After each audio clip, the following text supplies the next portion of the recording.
Yo, this is the Scarcity Studios YouTube channel. Please don't forget to like, comment, share and subscribe. Digga D is trending with his new song on Mixtapemadness called No Diet. It's nearly hit 500,000 views in less than a day, and for a solo artist who has been through what he's been through, this is unheard of. Digga D's story is interesting for many reasons. The way the police are dealing with drill groups and how they're trying to combat it, and also the evolution of drill as a genre and as a music. And when I say evolution, I mean, if you look at this video, there is nothing illegal in it. This is actually the first video that I've seen where there's nothing, there's no drugs, there's no big poles of weed, there's no fake guns, because the police will just use that against you in a court of law. And his audio ban that he received when he was 10, 11, he's learned how to work around that because of the fact of them changing the goalposts, the law creating new restrictions on his music, and this in actual fact has made him a better writer. Weirdly, it's gone in his favour. In court of law, he has to think of every single lyric and what he has to say to his probation officer or police officers or whatever. Pure insinuation. Now, because 1011, the group that he's from, I'll explain about them in a minute, was notorious for direct insults. So they would reference members of other gangs, mainly dead members, and insult them in tracks. And this is what made the police so anti-1011. All now them niggas ain't learned. Kick back from the dots gets firmed. If the bridge is weak, it gets burned. Expect it free, that shit gets earned. Free, sorry. Kill confirmed. Kill confirmed. What you fuck with owns to be when I bust with a pussy or turn. But in this track, I can't see one direct diss to any dead people or any gang members.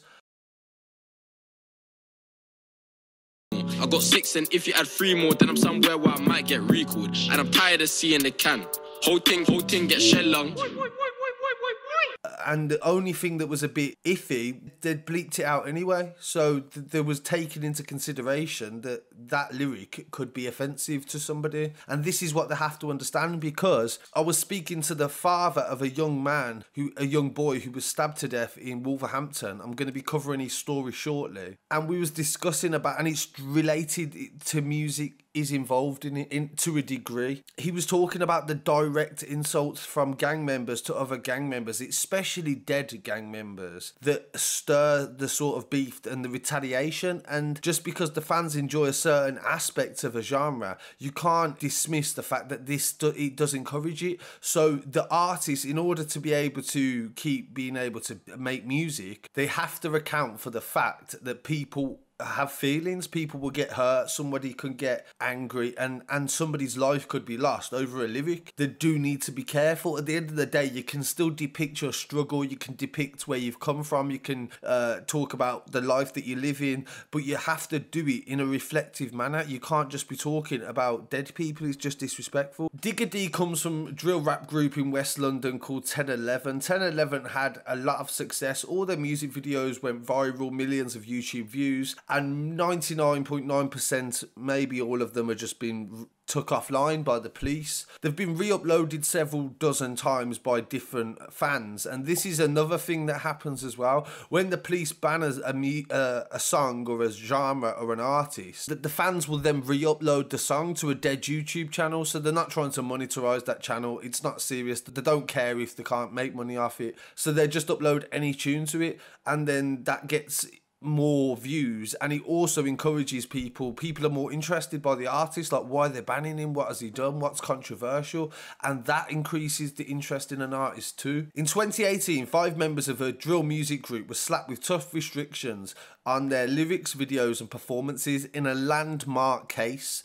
It was believed it's the first ever order of its kind. The judge on Friday banned the group for making music with violent lyrics and ordered them to inform police about upcoming videos and shows. They have also been banned for mentioning death or injury in their songs or on social media. That is, the gang members who are part of the 1011 drill group based in Ladbroke Grove, West London, have had millions of views on YouTube, with tracks in the genre linked to a rise in violent crime. They were issued with a 3-year criminal behaviour order by Scotland Yard's Trident gang crime unit after they were locked up for conspiracy to commit violent disorder. Police have connected the genre of rap music, which often features masked or hooded groups talking about guns, drugs and stabbing, with a rise in violent crime in the capital. The orders say that on social media and in music videos and performances, the men must not encourage violence, mention postcodes in gang context or make reference to the death of T-Wiz, the nickname of 19-year-old Abdullah Tarabi,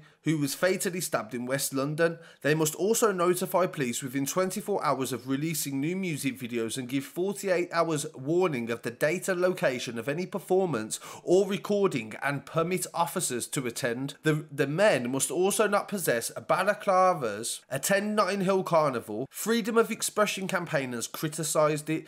Executive Jodie Ginsberg said, "Banning a kind of music is not the way to handle ideas or opinions that are distasteful or disturbing. This isn't going to address the issues that lead to the creation of this kind of music, nor should we be creating a precedent in which certain forms of art, which include violent images or ideas, are banned. We need to tackle actual violence, not ideas and opinions." Scotland Yard is taking on the genre, with the Metropolitan Police Commissioner Cressida Dick blaming social media for fueling a surge in murders in London and singling out drill. The force has a database of 1,400 videos for intelligence. The past 2 years, they have asked YouTube to remove up to 60 of them. The men hit with the ban on November the 9th in Colville Square, Notting Hill, after an investigation into music and social media accounts. Police suspected they were planning to attack a rival group called 12 World while armed with 4 large machetes, baseball bats, masks, balaclavas and gloves.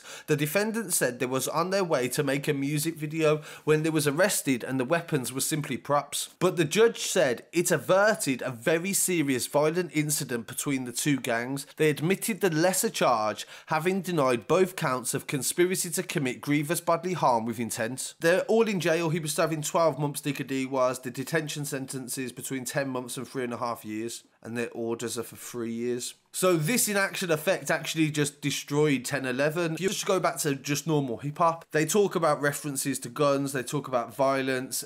In the loophole that is drill music, in which they discover the same way that Scribs learned with Al D. When they banned Scribs, he just came back as Al D. And there's a loophole where they have to, I'm imagining, find out categorically it is that person before they can actually put the banning order in. So what 1011 did is they came back as CGM, constantly getting money. They released a track called No Porkies. It got like 1 million views very quickly. The police removed it. Every track they removed, Mad About Bars, removed it. Anything they do, remove it after it gets 1 million views. So basically what was happening is that as their fan base built up, the police would then remove it, and then it would be, people would be like even more desperate for their music because they thought they was being banned. So that created even more intrigue into the actual group. It's in a weird sort of bizarre way. The police have worked as their marketing team, and now here we are with Digga D trending #1 on YouTube. So nothing they did worked. It didn't work. Nothing. The censorship does not work. They need to understand is, yes, we do not need